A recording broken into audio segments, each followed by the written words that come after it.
सपना एक सरकारी कर्मचारी थी जो सर्वे करके सारा डाटा सरकारी दफ्तर में जमा करती थी। इस बार सपना की ड्यूटी रामगढ़ नाम के एक छोटे से गांव में होती है। सपना के पति का देहांत को 2 साल हो चुके थे। अब सपना अपनी बेटी के साथ ही अकेले रहा करती थी। जैसे ही सपना का ट्रांसफर रामगढ़ नाम के गांव में होता है, सपना अपनी बेटी नेहा के साथ रामगढ़ पहुंच जाती है। माँ, इस बार सर्वे करने के लिए आपको कितना गांव दिया गया है? इस गांव में कितने कम लोग हैं और वो कितने अजीब हैं। माँ, आपने एक चीज नोटिस करी? क्या नोटिस कर लिया तुमने आते ही? माँ, पहली बात यहाँ आदमियों की जनसंख्या बहुत कम है। दूसरी बात, यहाँ की सभी औरतें, लड़कियाँ, बच्चियाँ सबने अपने सर ढके हुए हैं। नेहा की बात सुनकर अब सपना भी इस बात को नोटिस करती है, पर सपना के पास इतना काम होता है कि वो इन बातों पर ज्यादा ध्यान नहीं देती और घर के कामों में लग जाती है। माँ, मुझे बहुत भूख लगी है, पहले चलकर कुछ खा लेते हैं, फिर घर की सफाई कर लेंगे। अच्छा ठीक है, तुम अपने कमरे में जाकर बैठो, जब तक मैं हमारे कुछ कपड़े निकाल देती हूँ। ये कपड़े ना बहुत गंदे हो गए हैं, इन्हें पहन के तो हम मार्केट में जा नहीं सकते। सपना के कहने पर नेहा आराम से बैठ जाती है और सपना अपने कुछ कपड़े निकालने लगती है। तभी नेहा की नजर कुछ जुओं पर पड़ती है जो उसकी ओर बढ़ रहे थे। माँ, देखो कितने सारे छोटे छोटे कीड़े हैं इस घर में। ये कीड़े तो मेरी ही तरफ आ रहे हैं। नेहा बेटा, ये कीड़े नहीं है, ये जुएं हैं। इतनी सारी जुएं कहाँ से आ गई? इतना बोलकर सपना उन सभी जुओं को मार देती है और दोनों माँ बेटी कपड़े बदलकर मार्केट के लिए चली जाती हैं। सभी लोग उन दोनों का खुला सर देखकर उन्हें घूरने लगते हैं। ये सब सपना को अच्छा नहीं लगता और वो एक औरत से कहती है, क्या हो गया बहन, आप मेरी और मेरी बेटी के सिर के जुएं ऐसे क्यों घूर रही हैं? लगता है तुम दोनों माँ बेटी इस गांव में नए आए हो, तभी तो तुमने अपने सर को नहीं ढक रखा। अगर तुम्हारी खैर चाहती हो तो जल्दी से सर को ढक लो। अगर तुम्हारे सर में जू पड़ गई तो वो जुएं तुम्हारी जान लेकर छोड़ेंगे। क्या बकवास कर रही हो बहन, मैं और मेरी बेटी ना बहुत ज्यादा साफ सुथरे तरीके से रहते हैं। आज तक हमारे सिर में जुएं नहीं आए। नहीं हुई तो हो जाएगी। आज रात का बस समय है तुम्हारे पास। मेरी मानो तो जल्दी से अपना और अपनी बेटी का सर ढक लो, नहीं तो रात को अगर जुए वाली चुड़ैल आ गई तो उसके जू से कोई नहीं बचा पाएगा तुम दोनों को। इतना बोलकर वो औरत घबराती हुई वहां से भाग जाती है। सपना को उस औरत की बातों पर विश्वास नहीं होता। अब सपना अपनी बेटी के साथ बाहर से कुछ खाकर घर जाने लगती है। तभी वो देखती है कि उसके घर में एक औरत बैठी है जिसके सर में बहुत सारी जुएं रेंग रही हैं। छी, कितनी गंदी हालत है तुम्हारी। अपनी हालत देखी है तुमने? तुम्हारे सर में कितने सारे जुएं हैं। निकलो मेरे घर से। तो तू अपनी बेटी के साथ इस घर में रहने आई है? लगता है तू जानती नहीं, ये पूरा गांव मेरा घर है। यहाँ सभी लोग मुझसे और मेरे जुए से डरते हैं। जो पहले मुझे मेरे जुए के लिए ताने देता था, अब वो गांव मुझसे डरता है।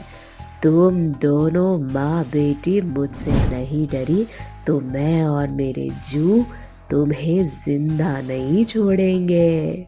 इतना बोलकर वो चुड़ैल अपने असली रूप में आ जाती है और हवा में उड़ते हुए जोर जोर से हंसने लगती है। उसके सर के जुएं निकलकर नेहा की ओर बढ़ने लगते हैं। ये देखकर सपना बहुत डर जाती है और नेहा को लेकर घर से भाग जाती है। भागते हुए नेहा एक औरत के घर जाती है। शुक्रिया मेरी और मेरी बेटी की मदद करने के लिए। तुम हमें एक गिलास पानी दे सकती हो? हाँ हाँ बहन, क्यों नहीं, पर उससे पहले तुम अपना सर ढक लो, वरना उस जुए वाली चुड़ैल को पता चल जाएगा कि तुम मेरे घर में हो। माँ, ये तो वही आंटी है जो हमें सर ढकने के लिए कह रही थी। सही कहा, मैं वही औरत हूँ और मैं नहीं चाहती कि तुम्हारी हालत हम गांव वालों जैसी हो, इसीलिए कह रही हूँ इस गांव से चले जाओ या तो फिर अपना सर ढक लो। पर वो जुए वाली चुड़ैल कौन है और हमारे ही पीछे क्यों पड़ी है? हम तो पहली बार इस गांव में आए हैं। बस तुमसे यही गलती हो गई कि तुम इस गांव में आ गई आज से 5 साल पहले। फ्लैशबैक। रामगढ़ गांव में आरती नाम की एक लड़की रहा करती थी जिसके सर में बहुत सारे जुएं थे, जिस वजह से सभी लोग उसका खूब मजाक बनाते थे। साथ ही साथ उसका कहीं रिश्ता भी नहीं हो रहा था।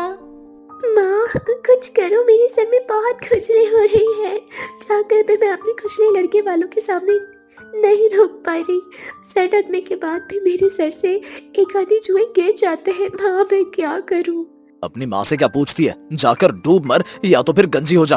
क्या फायदा तेरा इतना सुंदर होने का जब भगवान ने तुझे शक्ल सूरत सब कुछ अच्छा दिया पर साथ में इस जू का भंडार भी दे दिया। पिताजी, आप भी मुझे गांव के लोगों की तरह ताने दे रहे हैं। क्या मेरे सर में जुएं मेरी मर्जी से आए हैं? मैं तो खुद चाहती हूँ मेरे सर के जुएं खत्म हो जाए। मैं तुझे ताने नहीं दे रहा हूँ बल्कि सच्चाई बता रहा हूँ। तेरी वजह से अब लोग मुझे चलने नहीं देते, तेरे साथ साथ मेरा भी मजाक बनाते हैं। काश कि तू मर जाती या पैदा ही नहीं होती तो मुझे इतना शर्मिंदा नहीं होना पड़ता।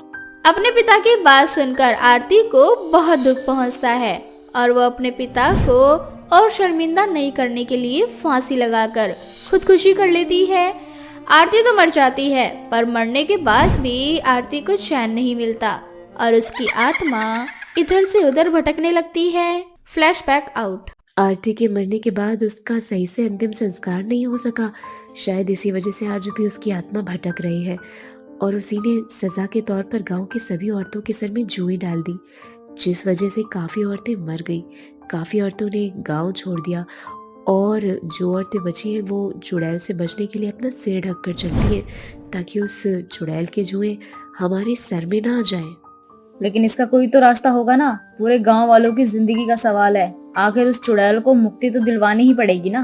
मुझे नहीं पता कि कैसे उस चुड़ैल को मुक्ति मिलेगी। तुम सब फिक्र मत करो, इस गांव वालों को उस चुड़ैल से मुक्ति दिलवा कर ही रहूंगी मैं। बस मेरी बेटी का ख्याल रखना। मैं जा रही हूँ उस चुड़ैल के पास। इतना बोलकर सपना अपने घर में जाती है जहाँ चुड़ैल अपने सर के जू निकाल कर उन्हें मार रही होती है और साथ ही साथ खून के आंसू रो रही होती है।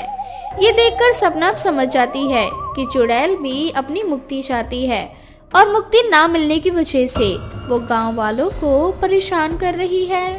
आरती, मुझे ना तुम्हारे बारे में सब कुछ पता चल चुका है। तुम्हारी ये खून के आंसू देखकर मैं समझ गई हूँ कि तुम्हें मुक्ति चाहिए। तुम मुझे अपनी मुक्ति का राज बताओ, मैं तुम्हें मुक्ति दिलवा दूंगी। क्या तुम सच कह रही हो? तो मुझे मुक्ति दिलवाना होगी।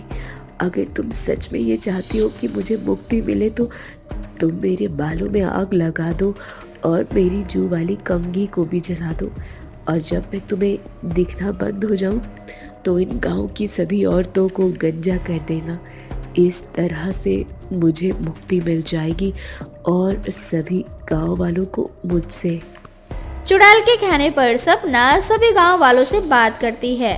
सभी गांव वाले सपना की बात मान जाते हैं। आखिर उन्हें जुए वाली चुड़ैल से मुक्ति जो चाहिए थी, अब सपना वही करती है जो चुड़ैल ने कहा होता है। अब सपना सबसे पहले चुड़ैल के सर में आग लगाती है और उसकी कंघी को जला देती है। साथ ही साथ सभी गांव की औरतें भी गंजी हो जाती है, जिसके बाद सभी गांव वालों को जू वाली चुड़ैल से मुक्ति मिल जाती है और सपना अपनी बेटी के साथ एक बार फिर से शहर चली जाती है। काली अंधेरी रात तेज तूफान चल रहा था और उस तूफान और बारिश ने न जाने कितने ही गरीबों से उनका घर छीन लिया था।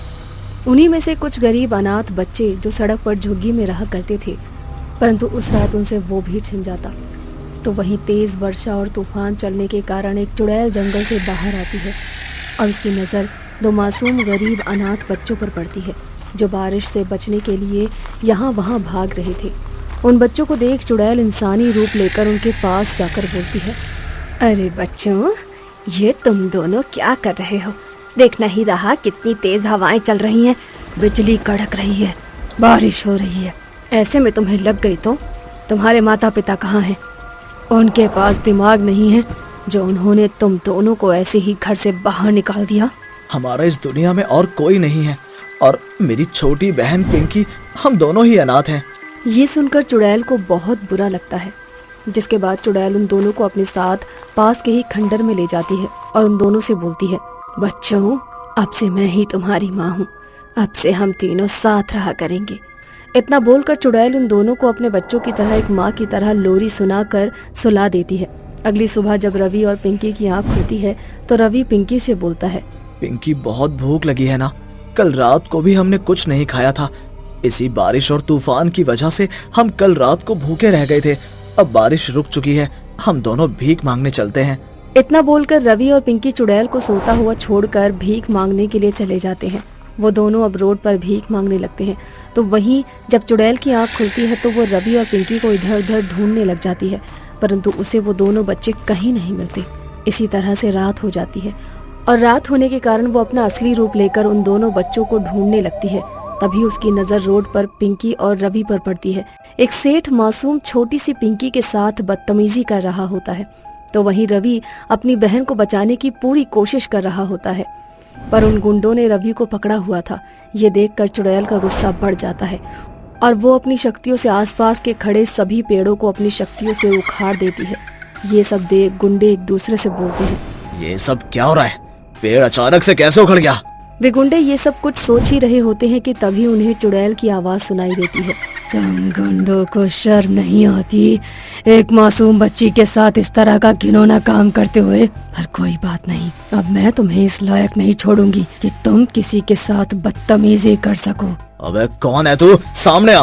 अच्छा, इतनी ज्यादा जल्दी है तुम लोगों को मरने की? तो लो, देख लो अपनी मौत को। इतना बोलकर चुड़ैल उनके सामने आ जाती है। रवि और पिंकी अपने सामने चुड़ैल को देखकर बहुत डर जाते हैं, लेकिन चुड़ैल उन बच्चों को अपनी शक्तियों से बेहोश कर देती है। तो वहीं गुंडे भी चुड़ैल को देखकर वहां से भागने की कोशिश करने लगते हैं, लेकिन चुड़ैल अपना विशाल रूप ले लेती है और अपने दोनों हाथ बड़े करके अपनी मुट्ठी में उन गुंडों को पकड़ लेती है और उनसे बोलती है, क्या हुआ? तुम तो मेरा सामना करने वाले थे ना, और मेरे आते ही इतना ज्यादा डर गए कि अपनी जान बचाकर भागने लगे? हमें छोड़ दो, हमसे गलती हो गई, हमें जाने दो। सही कहा तुमने, गलती तो तुमसे हुई है। तुमने एक चुड़ैल के बच्चों पर हाथ डाला है। उन बच्चों को मैंने गोद लिया है और अब मैं उन बच्चों की माँ बनकर उन्हें पालूंगी, और जो कोई भी मेरे बच्चों की तरफ आंख उठाकर देखेगा मैं उन्हें मौत के घाट उतार दूंगी। इतना बोलकर चुड़ैल उन सभी गुंडों को एक साथ निगल जाती है। अब कुछ देर बाद जब रवि और पिंकी को होश आता है तो चुड़ैल अपना एक बार फिर से इंसानी रूप धारण करके पिंकी और रवि से बोलती है, मेरे बच्चों, तुम दोनों कहाँ चले गए थे? तुम्हें पता है मैं सुबह से तुम्हें कितना ढूंढ रही हूँ। देखो रात हो चुकी है, तुम्हारे पास रहने खाने की कोई जगह नहीं है। अब से मैं ही तुम्हारी माँ हूँ। तुम्हें कोई भी जरूरत पड़े तो तुम दोनों सीधा आकर मुझसे बोलना। अब रवि और पिंकी भी उसे अपनी माँ मानने लगते हैं और उसी चुड़ैल के साथ रहने लगते हैं। अब चुड़ैल पिंकी और रवि के साथ उसी खंडर में रहने लगती है और लोगों के घरों में जाकर काम किया करती। सब कुछ सही चल रहा होता है। तभी एक दिन जब चुड़ैल इंसानी रूप लेकर काम करने के लिए जाती है तो कुछ लोग आकर पिंकी और रवि को खरी खोटी सुनाने लगते हैं और वहाँ से चले जाते हैं। शाम को जब चुड़ैल घर आती है तो पिंकी चुड़ैल से बोलती है, माँ, हमें भी अच्छे अच्छे साफ कपड़े चाहिए। हमें भी स्कूल जाना है और पढ़ना लिखना है बाकी बच्चों की तरह। हाँ बेटा, बस कुछ दिन की बात है, फिर एक दिन हमारे पास भी हमारा अपना घर होगा, तुम्हारे पास भी अच्छे कपड़े होंगे और तुम दोनों भी स्कूल जा पाओगे। पर मेरे बच्चों, आज ऐसा क्या हुआ है जो तुम इतने ज्यादा उदास हो और ऐसी बातें कर रहे हो? माँ, आपके जाने के बाद यहाँ कुछ सेठ आए थे। उन्होंने हमें कचरा बोला और ये भी बोला कि अगर हम 2 दिन में ये जगह खाली नहीं करेंगे तो वो लोग हमें हमारी सही औकात दिखा देंगे। नहीं मेरे बच्चों, तुम कोई कचरा नहीं हो। तुम भी उन्हीं लोगों की तरह एक साधारण इंसान हो। जिसने मेरे बच्चों का दिल दुखाया है उसे उसके किए की सजा जरूर मिलेगी। इतना बोलकर चुड़ैल रवि और पिंकी को खाना खिलाकर सुला देती है और जब रवि और पिंकी सो जाते हैं तो चुड़ैल अपना असली रूप धारण करके सेठ के घर जाती है और उन्हें भी एक खौफनाक मौत दे देती है। अब इसी तरह रवि और पिंकी को जो भी कोई तंग करता, चुड़ैल इसी तरह से उन्हें मार दिया करती। ऐसे ही एक शाम रवि और पिंकी कुछ बच्चों के साथ बाहर खेल रहे होते हैं। तभी एक बच्चे से रवि की लड़ाई हो जाती है। वो बच्चा रवि को मारता है, जिस वजह से रवि के मुंह से खून निकलने लग जाता है। ये देखकर चुड़ैल अपने गुस्से पर काबू नहीं कर पाती और सबके सामने अपने चुड़ैल रूप में आकर उस बच्चे को अपनी मुट्ठी में पकड़ लेती है और उससे बोलती है, तेरी इतनी हिम्मत कि तूने मेरे बेटे को मारा, अब तुझे इसका अंजाम भुगतना पड़ेगा दुष्ट बच्चे। नहीं माँ, इसे मत मारो। रवि और पिंकी बार बार चुड़ैल से बोलते हैं कि उस बच्चे को ना मारे, लेकिन चुड़ैल किसी की नहीं सुनती। अब तेज बारिश होने लगती है और बिजली कड़कने लगती है, जिसमें से एक बिजली पिंकी के ऊपर गिर जाती है और रवि चुड़ैल से बोलता है, तुम हमारी माँ नहीं, एक चुड़ैल हो और आज तुमने मुझसे मेरी बहन को छीन लिया। अगर तुमने मेरे दोस्त को मारा तो मैं भूल जाऊंगा कि तुमने हमें खाना खिलाया और माँ वाला प्यार दिया था। चुड़ैल। रवि के मुंह से चुड़ैल शब्द सुनते ही चुड़ैल की आंखें खुल जाती हैं और वो उस मासूम बच्चे को नीचे गिरा देती है। भारी वर्षा होने लगती है और वो देखती है कि बिजली पिंकी के ऊपर गिर गई है, जिस वजह से पिंकी की मौत हो जाती है। ये सब देखकर चुड़ैल बहुत रोती है और खुद से बोलती है, बारिश का ऐसा कहर टूटा है मुझ पर कि मुझसे मेरे बच्चे छिन गए। रवि को मेरा असली रूप पता चल गया। मेरी बेटी पिंकी मर गई। मैं कितनी खुशहाल जिंदगी जी रही थी, पर अपने गुस्से में आकर मैंने सब बर्बाद कर दिया। रवि बेटा, माना कि मैं एक चुड़ैल हूँ, पर मैंने कभी तुम दोनों पर कोई आंच नहीं आने दी। एक चुड़ैल कभी माँ नहीं बन सकती। अगर मुझे और पिंकी को पता होता कि तुम एक चुड़ैल हो तो हम तुम्हें माँ के रूप में कभी नहीं अपनाते। आज सिर्फ और सिर्फ तुम्हारी वजह से इस बारिश में मेरी बहन के ऊपर बिजली गिरी और वो मर गई। वो तुम्हें रोकती रही पर तुमने उसकी एक नहीं सुनी। अब मुझे तुम्हारे साथ नहीं रहना। मैं अकेले था और मुझे अब अकेले ही रहना है। चली जाओ तुम यहाँ से। अगर तुम यहाँ से नहीं गई तो मैं भी पिंकी की तरह मर जाऊंगा। रवि की ये बात सुनकर चुड़ैल वहाँ से गायब हो जाती है, जिसके बाद अब रवि एक बार फिर से पहले वाली जिंदगी जीने लगता है। तो वहीं दूसरी ओर चुड़ैल बिना रवि के सामने आए उसके आसपास रहकर उसकी हिफाजत करती है। आज शिवानी की शादी थी, पर फिर भी शिवानी के चेहरे पर मुस्कान ना होकर एक तरह की उदासी थी। उसका उतरा हुआ मुंह देखकर उसकी माँ उससे कहती है, क्या हुआ शिवानी बेटा, तो खुश नजर नहीं आ रही? कोई परेशानी है क्या? अगर कोई परेशानी है तो तुम मुझे बता। हाँ माँ, मुझे बहुत डर लग रहा है। कहाँ हम लोग इतने गरीब कि हमारे पास 2 वक्त की रोटी नहीं होती खाने के लिए, तो वही मेरी जिससे शादी हुई है वो लोग इतने अमीर हैं कि हर महीने गरीबों को खाना खिलाते हैं। शिवानी बेटा, फिर तो तुझे खुश होना चाहिए कि तेरी शादी इतने अच्छे घर पे हो रही है। तू ऐसे घर में जाकर हमेशा खुश रहेगी। ऐसे उदास मत हो बेटा। हाँ माँ, खुश तो होना चाहिए, पर मुझे डर लग रहा है। ना जाने ससुराल में मेरा पहला दिन कैसा जाएगा। हमारे पास तो लड़के वालों को देने के लिए कुछ भी नहीं है। बेटा, जो किस्मत में लिखा होता है वही होता है। अब तू डर मत। मैं जानती हूँ अर्जुन बहुत अच्छा लड़का है। वो हमेशा तेरा साथ देगा। और तेरी सास निर्मला, वो हमेशा तुझे माँ की तरह प्यार देगी। तुझे अपने ससुराल में मायके की कमी नहीं होगी। भगवान करे ऐसा ही हो माँ। बस मेरा ससुराल में पहला दिन अच्छा बीत जाए। मैं नहीं चाहती मुझसे कोई भी गलती हो। सब अच्छा होगा, बस तू चिंता करना छोड़ दे। अपनी माँ से बात करके शिवानी को थोड़ा अच्छा लगता है। बहुत जल्द बारात आ जाती है और देखते ही देखते शिवानी की शादी हो जाती है। शादी के बाद शिवानी अपने ससुराल जाती है, जहाँ वो अपना ससुराल देखकर मन ही मन खुद से कहती है, कितना बड़ा घर है। कहीं मुझसे कोई गलती ना हो जाए। कहीं मेरी वजह से मेरे ससुराल वालों को शर्मिंदा ना होना पड़े। शिवानी बहू, डरने की कोई जरूरत नहीं है। ये तेरा ही घर है। तू इस घर में जैसे चाहे वैसे रह सकती है। कोई तुझे कुछ नहीं कहेगा। माँ, मैं और शिवानी बहुत थक गए हैं, इसलिए आपकी अब जो भी रस्म है वो जल्दी से करो ताकि हम आराम कर सके। और कल शिवानी का इस घर में पहला दिन है। अगर वो आज आराम करेगी तभी तो कल खुद को फ्रेश महसूस कर पाएगी। तुझे बहू की बड़ी चिंता है। अभी से जोरू का गुलाम हो गया है। निर्मला अपने ही बेटे का मजाक बना देती है। ये देखकर शिवानी को बहुत अच्छा लगता है और उसे खुशी होती है कि उसे इतना अच्छा ससुराल मिला है। सारी रस्में खत्म हो जाती है और शिवानी, भगवान का शुक्र है मैं बिल्कुल सही टाइम पर उठ गई। अगर लेट उठती तो सास की डांट खानी पड़ती। अब माँ ने जैसा जैसा सिखाया था वैसा वैसा करती हूँ। आज मेरा ससुराल में पहला दिन है। आज मैं कोई गलती नहीं करूँगी। अब शिवानी जल्दी से नहाकर पूजा करती है और पूजा करने के बाद सुबह का नाश्ता बनाने लगती है। कुछ देर बाद निर्मला की आंखें खुलती है और वो देखती है कि उसकी बहू ने सारा काम कर लिया है। बहू, ये सब क्या है? क्या ये सारे काम तूने किए हैं? माँ जी, आज मेरा ससुराल में पहला दिन है, इसीलिए ना मैं नहीं चाहती थी कि मुझसे कोई गलती हो। माँ जी, क्या मुझसे कोई गलती हो गई है? बहू, तू चिंता मत कर। तुझसे कोई गलती नहीं हुई है। और मैं तुझे ये कहने वाली थी कि तू इस घर की बहू है, नौकरानी नहीं। थोड़ी देर में नौकरानी आती होगी, वो ही घर के सारे काम करती है। कल से तुझे कुछ भी करने की कोई जरूरत नहीं है। तू इस घर की बहू नहीं बल्कि मेरी बेटी है। माँ ने बिल्कुल सही कहा था। मेरी सास तो बहुत अच्छी है। मैं खुशनसीब हूँ ऐसा ससुराल पाकर। माँ तो बेकार ही डरा रही थी। उन्होंने इतना सब कुछ मुझे सिखाकर भेजा, यहाँ तो सब कुछ उल्टा हो रहा है। शिवानी, तू जाकर तैयार हो जा। कुछ ही देर में तेरी बुआ सास और काकी सास आने वाली है। अरे ये क्या, मुझे तो पता ही नहीं था कि मेरी काकी सास और बुआ सास भी है। माँ ने तो उनके लिए कुछ भेजा ही नहीं। अगर वो आई तो मैं क्या करूँगी? अब शिवानी ये सोच सोच कर परेशान होने लगती है और कुछ ही देर में उसकी बुआ सास और काकी सास आ जाती है। निर्मला अपनी शिवानी को उनके सामने बुलाती है। शिवानी की सुंदरता देखकर काकी सास और बुआ सास उसकी खूब तारीफें करती हैं और उसकी गरीबी का मजाक भी उड़ाती है। बहू तू बहुत सुंदर है, पर इसकी साड़ी देखकर ऐसा लग रहा है जैसे कहीं से मांग कर लाई हो।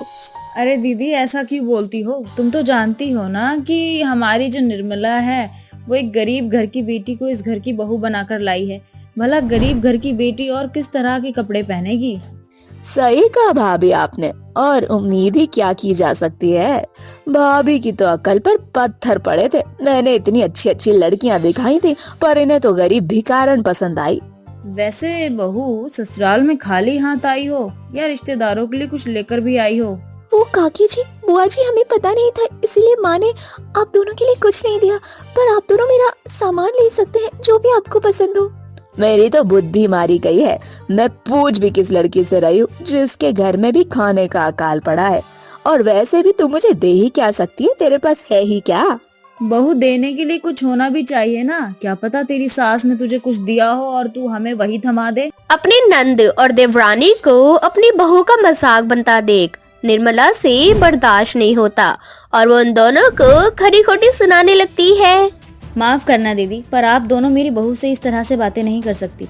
माना कि मेरी बहू थोड़ी गरीब है, पर इसका मतलब ये नहीं कि आप दोनों उसकी गरीबी का इस तरह से मजाक बनाएं। और मेरी बहू का आज ससुराल में पहला दिन है। मैं नहीं चाहती कि मेरी बहू का पहला दिन उसके आंसुओं के साथ बीते।